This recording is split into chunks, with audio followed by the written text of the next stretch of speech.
ہے سرکار بہت اہم چیز ہے یہ کہ جذباتی ہو کر کبھی کبھی کوئی قدم اٹھایا جا سکتا ہے، اور جہاں تک مجھے یہ لگتا ہے کہ کوفے والوں نے جذبات سے فائدہ کام کیا تھا، بغیر اس کے کہ ان کا وجود امام کی اطاعت کے لیے کس حد تک تیار ہے۔ انہوں نے اٹھا کر خط لکھا، اور نتیجہ کیا ہوا؟ جب انہوں نے حالات کو دیکھا کہ ان کے خلاف ہے تو انہوں نے فوراً اپنے ہاتھ کو پیچھے کھینچ لیا اور امام وقت کی مدد نہیں کر پائے۔ آج کا جو دور ہے بہرحال ہم کربلا ہی میں جی رہے ہیں، بس ایک حجت کی ضرورت ہے، لیکن اللہ نے ابھی یہ فیصلہ کر لیا ہے کہ وہاں ان لوگوں نے بلایا، میں نے اپنے حجت کو بھیج دیا، لیکن یہاں پر ابھی تو آپ کو بلانا، لیکن حجت تب تک آپ کے سامنے نہیں آئے گی جب تک قول اور فعل میں مطابقت ہمارے نہ ہو جائے۔ میں یہ چاہوں گا کربلا والوں کو دیکھ کر ہماری زندگی کو کیسے تیار کرنا چاہیے تاکہ ہم آنے والے امام کے لیے ناصر اور مددگار بن سکیں، نہ کہ خالی عریضے لکھ سکیں۔ دیکھیں، کربلا والوں کی زندگی سے کئی ہمیں درس ملتے ہیں اور عبرت بھی کافی جو ہے اس سے ملتی ہے۔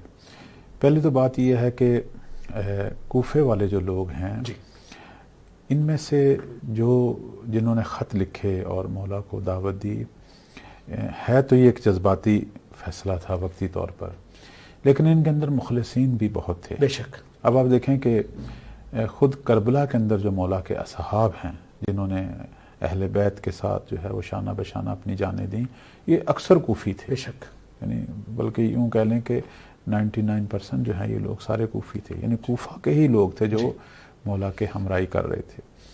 اور وہ لوگ جو کوفہ میں شہید ہو رہے تھے جیسے جناب ہانی ہیں، یا کوفہ کے اندر قید و بند میں تھے، وہ یہی مخلصین تھے۔ بے شک۔ اب یہاں صرف 2-3 چیزیں ہیں۔ ایک تو وہ یہ ہے کہ امام کو دعوت تو دے دی، لیکن مولا امام حسین علیہ السلام کے آنے کے لیے مناسب تیاری نہیں کی کوفے والوں نے، اس لیے ابن زیاد کی سازشوں کا جلد شکار ہو گئے۔ صحیح۔ ایک تو یہ ہے۔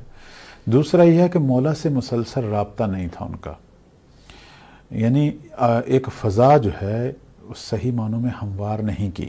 ان کو یہ چاہیے تھا کہ مولا کے آنے سے پہلے کوفہ کے اوضاع پر یہ مسلط ہو جاتے، کوفہ پر اپنا کنٹرول کبھی کر لیتے، کوفہ پر ان کا قبضہ ہو جاتا، پھر یہ کوفہ جو ہے امام کے آنے کے بعد یہ مرکز بنتا، اور یوں ہو سکتا ہے کہ پوری یہ جو اس ملعون نے جو ایک سلطنت اپنی قائم کی ہوئی تھی اور ظلم کر رہا تھا، اس کے خاتمے کا آغاز جو ہے وہ کوفہ ہوتا، اور یوں محمد والے محمد کے اقتدار کا آغاز بھی کوفہ بنتا۔ اور بظاہر یہاں پر معذرت کے ساتھ جیسا کہ آپ نے واقعاً بہت شاید میں نے سوچا بھی نہیں تھا کہ اگر وہ اقتدار کو اپنے حاصل کر لیتے تو یہ 500 لوگوں کا جو ابن زیاد لے کر لشکر آیا تھا شاید وہ سرحدی پہ پکڑ لیے جاتے، وہیں مارے جاتے۔ ابن زیاد اپنے لشکر کے ساتھ مارا جاتا، جیسے بعد میں جناب مختار نے مارا، جیسے شیعوں نے مارا ابن زیاد کو۔